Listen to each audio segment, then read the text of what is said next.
అందరికీ నా హృదయపూర్వకమైన నమస్కారాలు తెలియజేసుకుంటున్నాను. బాబు హలో అన్నా, నువ్వు ఇట్రా పక్క.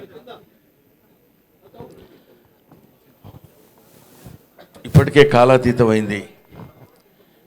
మీరెంతో ఓపికగా నన్ను ఆశీర్వదించడానికి వచ్చి నన్ను మీ మంచి హృదయంతో మీ సంపూర్ణమైనటువంటి ఆశీస్సులు అందజేసినందుకు నా హృదయపూర్వకమైన నమస్కారాలు తెలియజేసుకుంటున్నాను. శిరస్సు వంచి పాదాభివందన చేసి మరీ తెలుసుకుంటున్నాను. ఇక్కడ ముఖ్యంగా చెప్పాల్సినటువంటి విషయం, మర్చిపోకుండా చెప్పాల్సినవి కొన్ని ఉంటాయి. అవి ఈ సభకి పిలవగానే వచ్చినటువంటి రఘురామకృష్ణరాజు గారికి, శ్రీనివాసరాజు గారికి నా హృదయపూర్వక నమస్కారాలు తెలియజేస్తున్నాను. ఎందుకంటే ఇందాక ఆయన చెప్పారు, స్వామివారి దర్శనం you won't get Darshan, he will give you Darshan అంటారు. భగవంతుడు ఆయన దర్శనం ఇవ్వాలి, కానీ మనం దర్శనం చేసుకుంటాం అనేటువంటి ఆలోచన చాలా పొరపాటు అని చెప్పడానికి అదొక నిదర్శనం. వాళ్ళు రావటం నాకు ఎంతో ఆనందంగా ఉంది.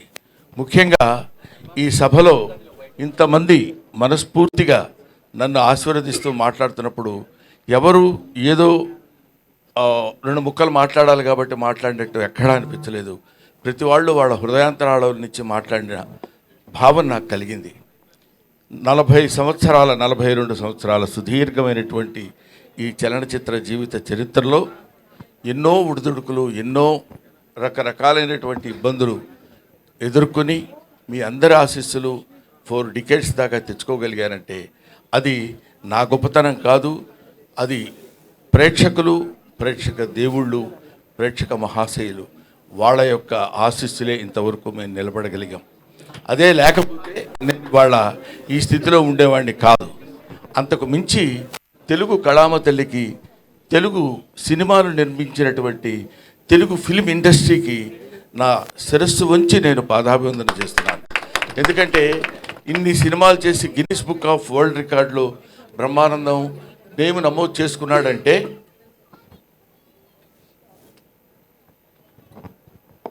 ఇన్ని సినిమాల్లో చేసి పేరు నమోదు చేసుకున్నాడంటే ఇన్ని సినిమాలు చేయటం గొప్ప కాదు. ఇన్ని సినిమాలు నిర్మించినటువంటి నిర్మాతలు, దర్శకులు ఉన్నటువంటి తెలుగు కళామతలి యొక్క గొప్పతనం. వాళ్ళు నిర్మించిన అన్ని సినిమాలు ఉండబట్టే మేము ఇన్ని సినిమాలు చేయగలిగాం. కాబట్టి ఇటువంటి అవకాశాన్ని నాకు కల్పించినటువంటి మహనీయులకు అందరికీ చిన్న పెద్ద తేడా లేకుండా, ప్రభువెక్కిన పల్లకి కాదు అది మోసిన బోయీలు ఎవ్వరని, లైట్ మెన్ దగ్గర నుంచి అందరూ అందరూ అందరూ ప్రతి వాళ్ళు సహకరించి మేము ఈ స్థితిలో ఉండటానికి, ఈ స్థితిలో ఉండేటువంటి పరిస్థితికి తెచ్చినందుకు వారికి శతద సహస్రద పాదాభివందన చేసుకుంటున్నాను. ముఖ్యంగా నేను ఈ ఫిలిం ఇండస్ట్రీకి రావడానికి మూలకారకులైనటువంటి వ్యక్తులు మా గురువు గారు కీర్తిశేషులు జంధ్యాల గారు, తర్వాత చిరంజీవి గారు, ఆ తర్వాత రామానాయుడు గారు. ఈ 3 పేర్లు నేను ఎందుకు చెప్తున్నానంటే, ఎక్కడో నేను నటిస్తున్నటువంటి నాలో ఉన్నటువంటి యాక్షన్ని క్యాచ్ చేసి తీసుకొచ్చి వీళ్ళకి సినిమాకు పరిచయం చేయాలని, అప్పుడు చంటబ్బాయి సినిమాలో చిరంజీవి గారు నటిస్తుంటే ఆయనకి నన్ను పరిచయం చేసి, ఆ పరిచయం ద్వారా నన్ను చెన్నైకి తీసుకొచ్చి చెన్నైలో అందరికీ పరిచయం చేసినటువంటి చిరంజీవి గారు, వీడు చాలా గొప్ప యాక్టర్ అండి, చాలా బాగా యాక్ట్ చేస్తున్నాడు, బ్రహ్మాండంగా నవ్విస్తాడు, పెద్ద కమెడియన్ అవుతాడని ఆయనకి వెళ్ళిన ప్రతి చోటకి చిరంజీవి గారు నన్ను వెంట పెట్టుకుని వెళ్ళి అందరికీ పరిచయం చేసి నన్ను ఈ స్థితికి తీసుకొచ్చినప్పుడు జంధ్యాల గారు వీడైతే చాలా బాగుంటుందని అహనా పెళ్ళంట సినిమాలో నాకు ఆ క్యారెక్టర్ ఇచ్చి నన్ను కీర్తిశేషులు కోట శ్రీనివాసరావు గారి అసిస్టెంట్గా నన్ను నియమించి ఆ క్యారెక్టర్ చేయటం వల్ల అది పెద్ద హిట్ అయ్యి బ్రహ్మాండమైనటువంటి పేరు ప్రఖ్యాతులు ఆ సినిమాకి రావటం, అందులో సినిమాలో నటించినటువంటి అందరికీ రావటం,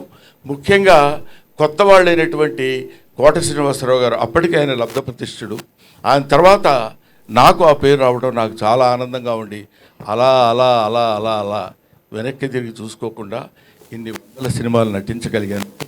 అది నా గొప్పతనం అని నేను ఏనాడు ఫీల్ అవ్వలేదు. కొంతకాలం వరకు ఫీల్ అయ్యేవాడిని, చాలా గొప్ప నటుండి నేను, లేకపోతే నన్ను వీళ్ళందరూ మామూలుగా ఏదో పెద్ద పుడింగి రైడు అని అనుకుంటున్నారంటే కొంచెం కాలు రగరేసుకొని నడిచిపోయిన రోజులు ఉన్నాయి. ఎందుకంటే ఒక స్టేజ్లో ఏంటంటే ఒక లవ్ అనేది అంటే ఒక స్థితి అనేది అప్పుడప్పుడు పరిస్థితులను బట్టి మారుతుందనటానికి నేను DD8లో దాన్ని ఏమంటారు టీవీ దూరదర్శన్లో మాట్లాడేటప్పుడు అక్కడ నేను చేసిన యాక్షన్కి అందరూ పక్కపక్కల బ్రహ్మానందం అని అంటే చాలా ఆనందపడిపోయాడు. అబ్బో మనకు చాలా పెద్ద పేరు వచ్చిందిరా అని. మున్సిపాలిటీ బండిలాగా చెత్తబళ్ళు వస్తాయి చూడండి, ఎక్కడైనా యాంటీనా ఉన్న ఇల్లు ఉంటే అక్కడ ఆగేవాడిని. అంటే వాళ్ళు బయటకు వచ్చి చూసి ఇదే బ్రహ్మానందం అంటారేమో అని ఆనందం. సో అటువంటి స్టేజ్ నుంచి ఇవాళ Brahmanandam became a house hold comedian అనేటువంటి స్థితికి పరమేశ్వరుడు నన్ను ఇక్కడ తీసుకొచ్చాడు. నేను ఇందాక చెప్తున్నాను, చాలా సందర్భాల్లో నేను వెంకటేశ్వర స్వామి గురించి ఎందుకంటాను, ఇందాక రఘురామకృష్ణరాజు గారు చెప్పినట్టు నేను మా ఇంట్లో అంటే అదొక పిచ్చి నమ్మకం. మిగతా వాళ్ళ నమ్మకాలు నమ్మకంగా ఉండొచ్చేమో కానీ ఎవడో ఒకరిని నమ్ముకుంటే వాడు మనకు సాయం చేస్తాడులే అని మనం అంటుంటాం చూడు. ఒరే ఎందుకురా పెద్ద చోట తిరుగుతావు, వాడి దగ్గర పడుండు, అది ఆయనే ఏదో జీతం పెంచుతాడు, ఏదో చేస్తాడు, నువ్వు శుభ్రంగా బతకొచ్చని పెద్దలు మనకు చెప్తుంటారు.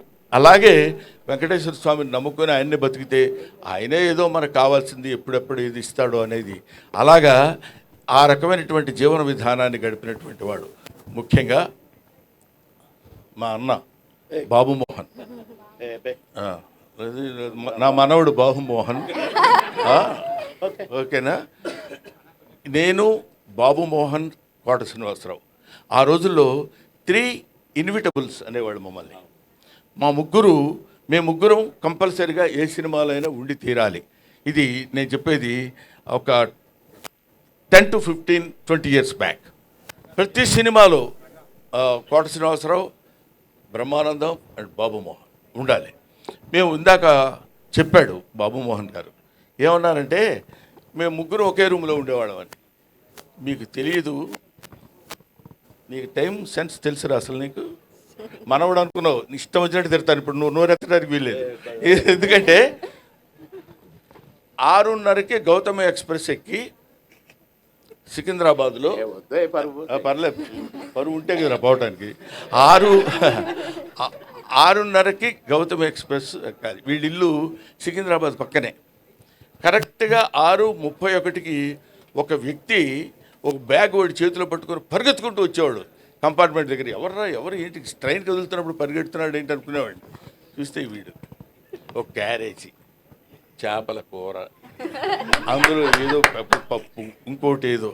అన్న నీకోసం చేపల కూర తెచ్చినానే. ఎవరికి తెచ్చాడు, అసలు ఎక్కకపోతే ఏంటి పరిస్థితి అని ఎక్కి శుభ్రంగా తిని పడుకునేవాడు.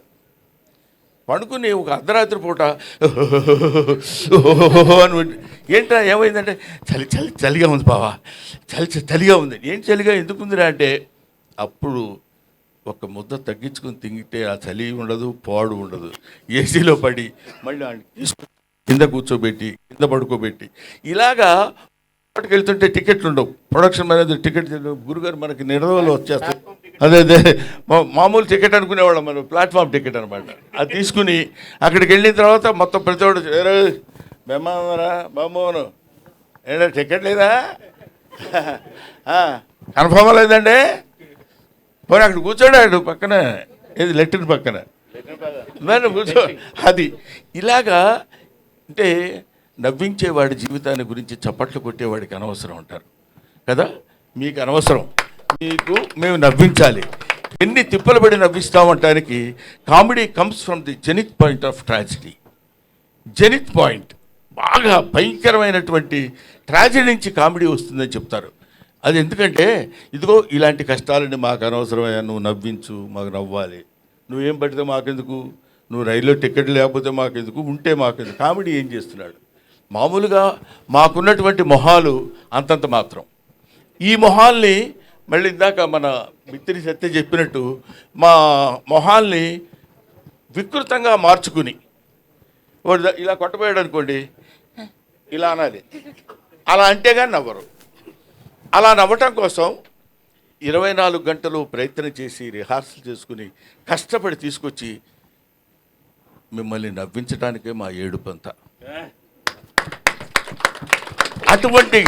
అటువంటి కామెడీ జీవితాల్ని పంచుకొని పుట్టినటువంటి మమ్మల్ని మీరు ఏదైనా చిన్న చితక పొరపాట్లు తప్పులు ఉప్పులు ఉన్న పండురా పాపం పొద్దున్న లేస్తే నవ్విస్తాడు వాడిని వదిలేద్దాం అనే పెద్ద మనస్తత్వాన్ని మానవాళి తెలుసుకోవాలని నా మనస్తత్వం. అది నా బాధ్యత. అది మనుషులు మానవులమైనందుకు ఎక్కడ ఒక్కొక్కటి జాబ్ ఏంటి, మిమ్మల్ని నవ్వించడం, to make you happy, right? ఆలోచన కలిగినటువంటి వ్యక్తులకి మీరు కమెడియన్ని చీప్గా చూడొద్దు. అభిమానించండి, ఆదరించండి, ఆరాధించండి, అల్లరి మాత్రం చేయొద్దు. This is my personal request. అవునమ్మా. 40 సంవత్సరాల సుదీర్ఘమైన చరిత్రలో ఎంతోమంది ఎన్నో రకాలైనటువంటి, ఇప్పుడు మా జనరేషన్ వాళ్ళు తెలుసుకోవాల్సినటువంటి విషయం ఏంటంటే, మా జనరేషన్ అంటే ఇప్పుడు మేమున్న వాళ్ళకి, if you allow others you will become first man, if you don't allow others you will become last man అంటాడు. మన తర్వాత వచ్చే వాళ్ళకి అలా దారి ఇవ్వాలి, వెళ్ళండి వెళ్ళండి వెళ్ళండి అని. లేదు నేనే ఉంటాను, తలకి రంగేసుకుంటాను, జుట్టు ఇలా తిప్పుతాను, చాలా యంగా కనపడతాను అంటే కుదరదు. మనం చెయ్యగలగాలి. వయస్సు ఒకటి ఉంటుంది. కాబట్టి అటువంటి పరిస్థితుల్లో మనం మన యొక్క స్థితిగతుల్ని, మన యొక్క ఏజ్ని, మన యొక్క విషయాన్నంతా మనం జాగ్రత్తగా మనల్ని మనం పరిశీలించుకుని ఆత్మవిమర్శ చేసుకోగలిగినప్పుడు 10 కాలాల పాటు హాయిగా ప్రశాంతంగా నువ్వు ఉంటావు, 10 మందిని ఉంచగలుగుతావు. అందువల్ల ఇవి మనం తెలుసుకోవాల్సినటువంటి, జీవితంలో తెలుసుకోవాల్సినటువంటి నగ్న సత్యాలు, నిజాలు. అందుకనే మనకి ఇది నేరము తప్తలోహమున నిలిచి అనామకమై నశించు, ఆ నేరమే ముత్యమట్లు భాషించు, నడినీదళ సంక్షితమై అంటాడు. నీటి చుక్క తప్తలోహమున నిలిచి బాగా కాలుతున్నటువంటి నీళ్ళ పెనం మీద వేస్తే చుయ్యమని అది దానికి నామరూపాలు లేకుండా వెళ్ళిపోతుంది. అదే నీటి చుక్క తామర ఆకు మీద పడినప్పుడు ముత్యమలా అనిపిస్తుంది. అబ్బా ఇది ముత్యమా అనే భావన మనకు కలుగుతుంది. అలాగే దేవుడి గుళ్ళోకి వెళ్ళి రూపాయి బిళ్ళ దేవుడి గుళ్ళో వేస్తే అది అవుతుంది. ఆ రూపాయి బిళ్ళ బయటికి తీసుకొచ్చి ఎవరికన్నా ఇస్తే ముష్టవు. కాబట్టి దానికి ఉన్నటువంటి విలువ దానికి ఉంటుంది. దాన్ని ఉపయోగించేటువంటి విధానం మాత్రం మనకి కనిపిస్తూ ఉంటుంది. కాబట్టి మహనీయులందరికీ ఇంతమంది ఇంత ఓపికగా కూర్చుని, ఆ తర్వాత ముఖ్యంగా వీళ్ళ పేరు చెప్పబోతే బాగుంటుంది, అందరూ మెడల పైకి చూస్తున్నారు, సీను ఇటు పేరం గ్రూప్ వాళ్ళు. కాబట్టి మేము ఇంత కష్టపడి మేము సన్మానం చేస్తే ముఖ్యంగా ఇక నుంచి ప్రతి బర్త్డే మేమే చేస్తాం అన్నయ్య గారు. మీ 100వ బర్త్డే కూడా ప్రపంచవంతంగా చూసే విధంగా మేము చేస్తామని ఈ సభ మీదుగా చెప్తున్నాం. ఇప్పుడు ఏదైనా చిన్న పొరపాట్లు జరిగి ఉంటే క్షమించండి. నెక్స్ట్ బర్త్డేకి శిల్పకళా వేదికలో అతి పెద్దగా చేస్తాం అన్నయ్య. ఇంతకంటే పొరపాటు ఏమైనా ఉంటుందా? పావు గంట బాగా, ఇప్పుడు 1 మినిట్ అని చెప్పి 1 సెకండ్. కాబట్టి పర్లేదు నాన్న. ఇలాంటివి టు ఎర్ర్ ఈజ్ హ్యూమన్. తప్పు చేయటం మానవ లక్షణం, మానవ సహజం. అది తప్పు చేసేవాడి గురించి 2 4 2 4 8 2 5 10 2 6 16 12 2 7 14 2 8 16 అని అన్నాం అనుకోండి, పొరపాటున ఇప్పుడు చూసారా మధ్యలో 2 6 16 అనేసరికి ఏయ్ అన్నాడు అంటే నిజం. అన్నీ మంచి చెప్పేంత వరకు ఎవడు పట్టించుకోడు. ఎక్కడో ఒక చోట నోరు జారుతాం, తప్పు జారుతాం, దాన్ని వెంటనే క్యాచ్ చేస్తారు. అది హ్యూమన్ సైకాలజీ. నువ్వు కాదు, నీకేం తెలుసు నీ మొహం. కాబట్టి ఇటువంటి స్థితిలో పొరపాట్లు ఏవేవో జరగటాలు, ఏవేవో చేయటాలని కాకుండా, ఇదిగో ఈ సీని ఇన్ఫ్రా మీరందరూ మాట్లాడకండి. చూసారా, 10 మందికి చెప్పేవాడిని ఒకటి చేత చూపించుకోవాల్సిన పరిస్థితి ఏర్పడింది. సీని ఇన్ఫ్రా వాళ్ళకి పేరం గ్రూప్. అవునమ్మా, ఏమమ్మా చెప్పకపోతే ఏం చేస్తారు ఇప్పుడు? గిరీష్మ గారికి. ఆ తర్వాత నాకు పాపం ఇతను 4 రోజుల క్రితం వచ్చాడు ఇంటికి. వచ్చి నన్ను మీకు సన్మానం చేస్తున్నామండి అన్నారు. నేను సన్మానాలు ఇవన్నీ ఒప్పుకొని చాలా కాలం అయింది. ఎందుకు ఏమి అంటే, ఒక స్టేజ్లో మనకు సన్మానం చేస్తున్నాను కానీ శుభ్రంగా స్నానం చేసి మొహం పౌడర్ వేసుకుని సన్మానం అనుకుంటూ వెళ్ళేవాడిని. ఏం చేసామని మనకి సన్మానం, ఇంకా ఎంత చెయ్యాలి, ఎంతో ఎంతో చేయాల్సింది ఉంది కదా, వద్దులే సన్మానాలు అవి అనుకుంటే కాదు సార్, మేము మీకు ఎప్పటి నుంచో సన్మానం చేయాలని అనుకుంటున్నాను, మీ దగ్గరికి రావడానికి యాక్సెస్ దొరకలేదు, అది దొరికింది. అటువంటి పరిస్థితుల్లో మీకు మేము సన్మానం చేయాలి, మనస్ఫూర్తిగా చేస్తామండి, మీరు దయచేసి యాక్సెప్ట్ చేయండి అని. మన శ్రీను, నువ్వు ఉండవా బాబు, ఇది వచ్చి నన్ను అడిగితే నేను ముఖ్యంగా కాదనలేకపోవటం, నేనేదో పెద్ద గొప్ప తోపు బుడింగి అని కాదు. ఎందుకు కాదనలేకపోయానంటే, ఒక అభిమానంతో, గుండె నిండా ఉన్న అభిమానాన్ని పంచుకుంటానని చెప్పినప్పుడు ఇంకా నేను దాన్ని నో అనటం ఒక కళాకారుడిగా సమంజసం కాదు. ఏ అభిమానంతో నన్ను ఇంత బాండ్ చేశారో, ఇంత పెంచారో వాళ్ళని తప్పకుండా నేను కావాలని, ముఖ్యంగా 70th బర్త్డే అన్నారు, మరి వాళ్ళకి ఎవరు చెప్పారో ఏంటో, వేసి పడేశారు 70 అని. మనకేముందిలే అని నేను కూడా ఓకే అనేసాను. అంటే మీరందరూ ఏమనుకుంటున్నారు తెలుసా, ఇంకా తక్కువ అనుకుంటున్నారు కదా. కాబట్టి ఇలాంటివి నేను అందుకనే చాలామంది ఏమంటే మీ ఇష్టం వచ్చినట్టు మీ మీమ్స్ వాడేస్తున్నారు సార్, మీరు అసలు పట్టించుకోవట్లేదు సార్, వాళ్ళందరూ ఏది పడితే అది రాసేస్తున్నారు సార్ అంటారు. అంటే నేనేమంటున్నానంటే, ఒక మాటలో చెప్పాలంటే, మీమ్ గాడ్ అని ఇందాక చదివారు. మీమ్ గాడ్ అనే పేరు ఎలా వచ్చిందంటే, నాకు ఇంతమంది మీమర్స్ ఉండబట్టి వచ్చింది. వీళ్ళు లేకుండా నా మీద ఎందుకు అనొద్దు, అలా అనొద్దు అని నేను అనున్నట్టయితే, Brahmanandam old comedian, fade out comedian అయి ఉండేవాడు. నన్ను బతికిస్తుంది, ఇప్పటి వరకు ప్రజల్లో నన్ను నిలబెట్టింది మన మీమర్స్, యూట్యూబర్స్, వాళ్ళందరికీ నా హృదయపూర్వకమైన నమస్కారాలు తెలియజేస్తున్నాను. అంతేకాకుండా గ్లోబల్ అవార్డ్ ఆఫ్ ఎక్సలెన్సీ, అది మన వాళ్ళు ఎవరండి, చిరాకు వచ్చి వెళ్ళిపోయారా? లేదు, వాళ్ళు అజయ్ కుమార్ అండ్ మనీష్, వీళ్ళు ఏమంటే మీరు ఇన్ని సినిమాలు చేశారు, మీరు ఎన్ని సినిమాలు చేశారో ఆ రికార్డు దుబాయ్లో జరుగుతున్న సన్మానానికి ఇస్తామండి, ఇక్కడ జరుగుతున్న ఈ సన్మానానికి మీకు సర్టిఫికెట్ మాత్రం మేము ఇంగ్లాండ్ నుంచి తెప్పించి అక్కడ అప్రూవ్ చేసుకొని మేము ఇక్కడ ఇస్తామండి అన్నారు.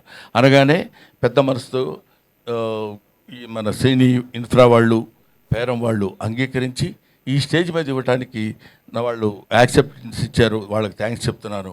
అలాగే మీ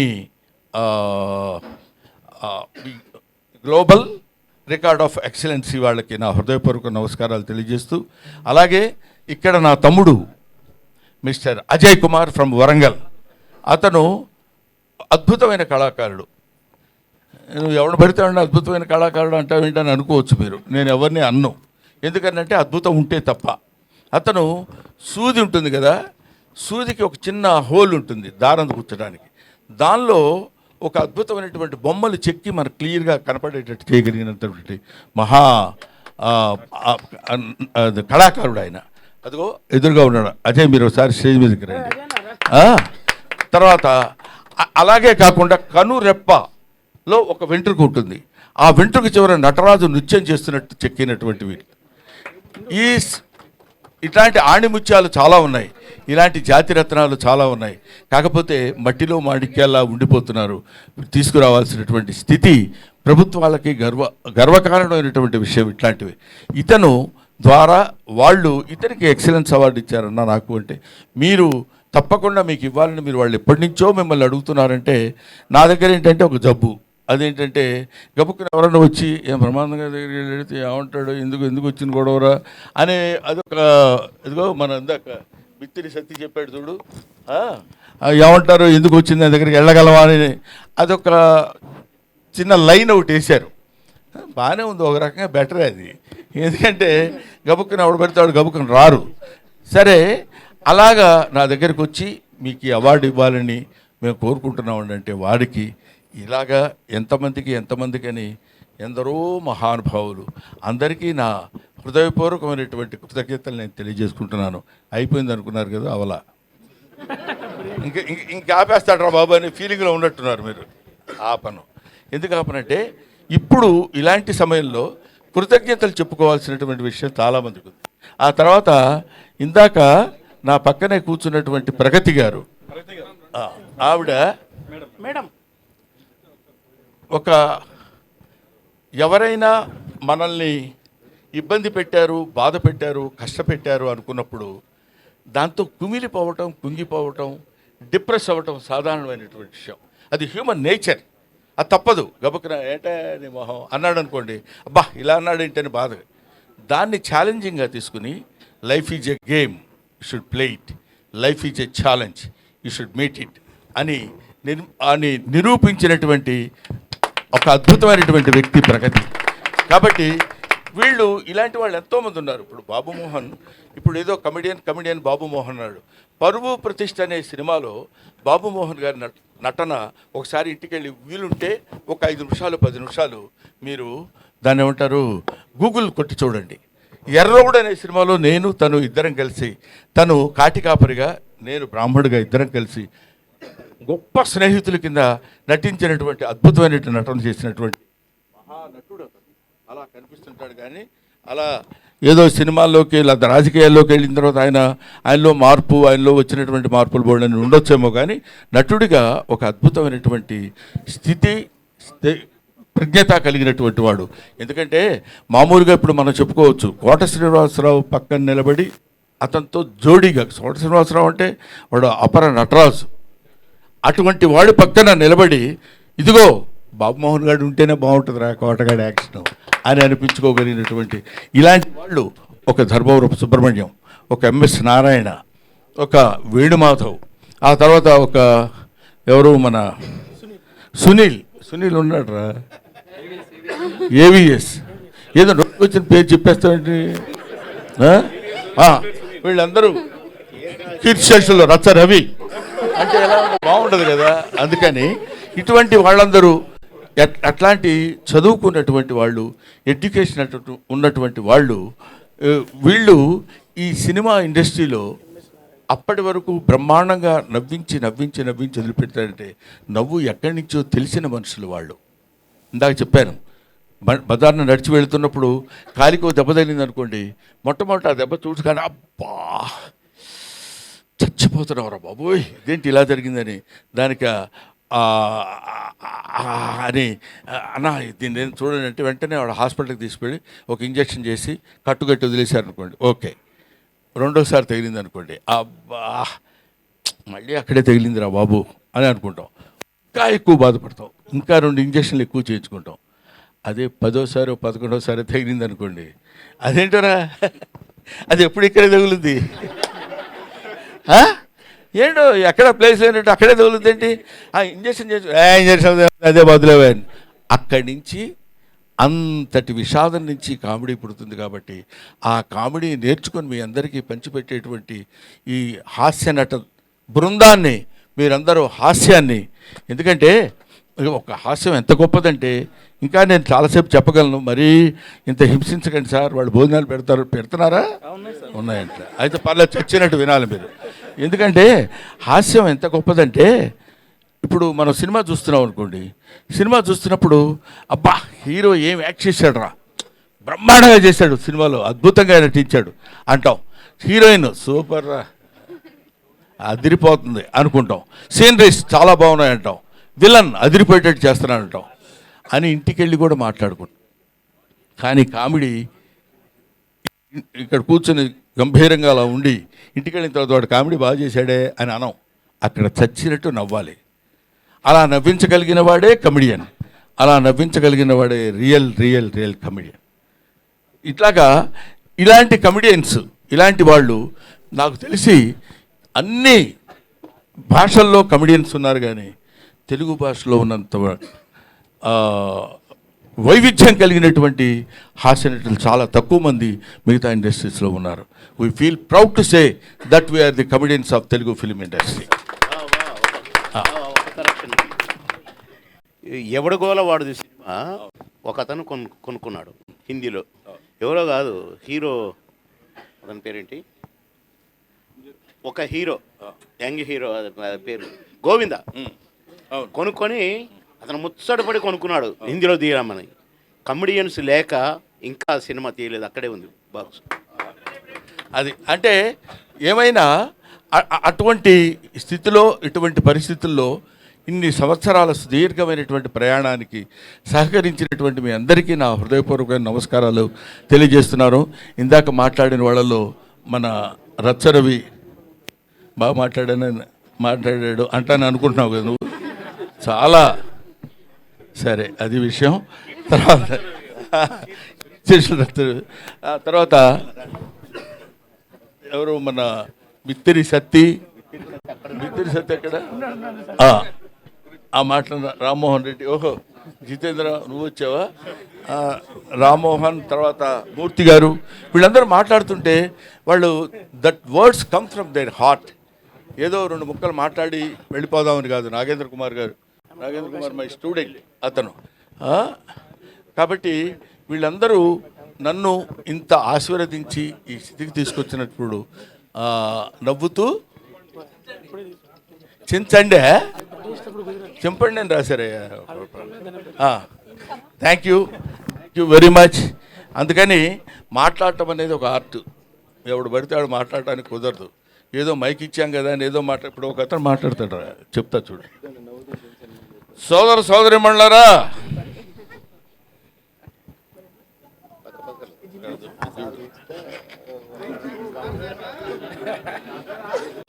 భయం జనాన్ని చూశాడు, కంగారు వచ్చేసింది.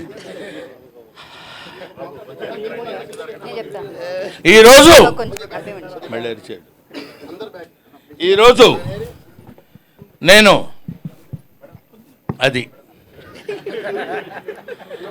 ఈ గ్రామానికి నేను ఇది కావాలని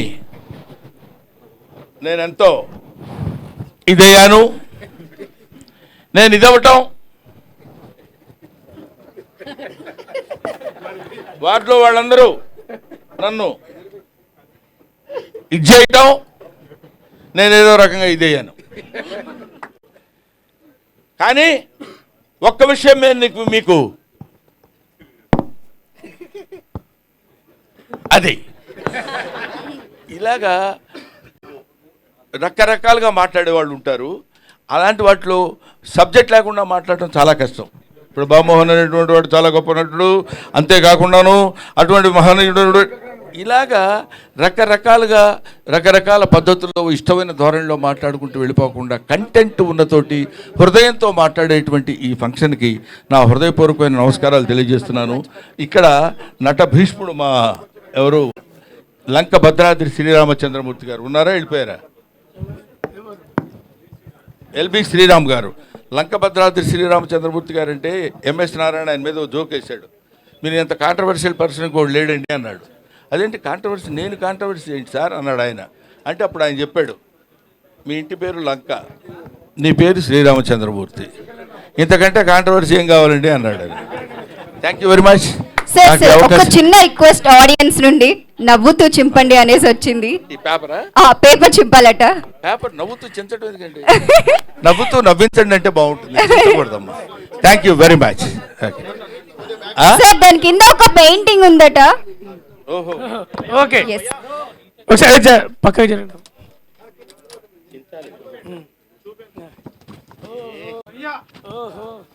super.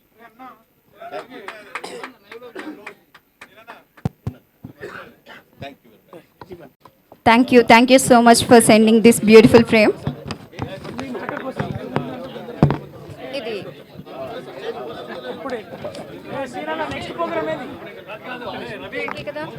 Cena next program scene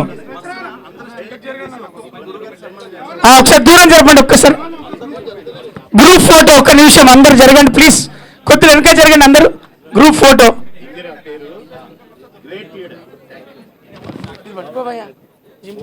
please. అమ్మ కొద్దిగా వెనక జరగండి. అన్న కొద్దిగా అందరు జరగండి. సార్కి ఒక గ్రూప్ ఫోటో ఇద్దాం. బాబుమోహన్ అన్న ఉండండి. ప్రగతి గారు మేడం ముందుకు రారా ప్లీజ్. రఘుబాబు అన్న చూశాను. రండి గ్రూప్ ఫోటో, ఒక ఫోటో.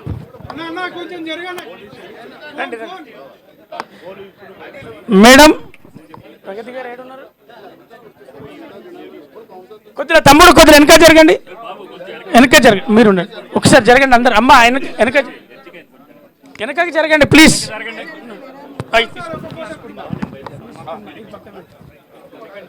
ఓ అన్న మేము పిలుస్తామన్నా అన్న స్టెప్ బై స్టెప్. అన్న ఇది పట్టుకో ప్లీజ్ ప్లీజ్. అరే తమ్ముడు అడగండి రా. గజమాలతో ఒకసారి జరిగితే అది కనపడుతుంది. గజమాలలో సార్ మీరు ఉండండి అమ్మా. ఇక్కడే ఉండు తమ్ముడు, ఒక్క నిమిషం జరు. గజమాలతో ఆ మీడియాకు ఒకసారి ఇవ్వండి, స్పోజ్ ఇవ్వండి, కుదిరి జరగండి జరగండి.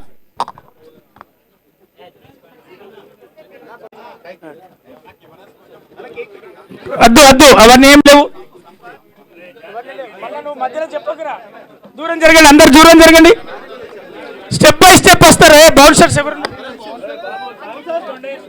మైక్ రావట్లేదు.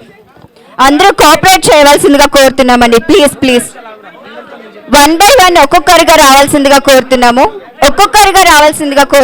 ప్లీజ్ కోఆపరేట్ చేయాలి.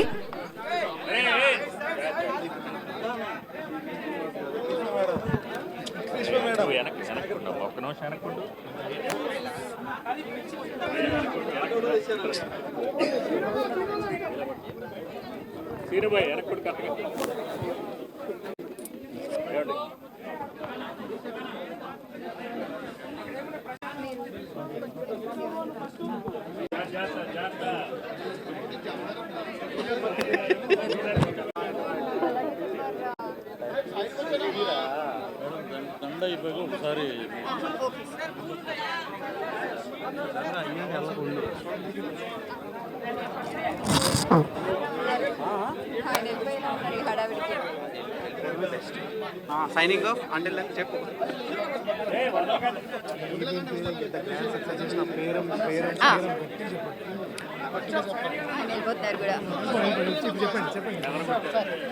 సో ఇంత బ్యూటిఫుల్ ఈవెంట్ ని స్పాన్సర్ చేసిన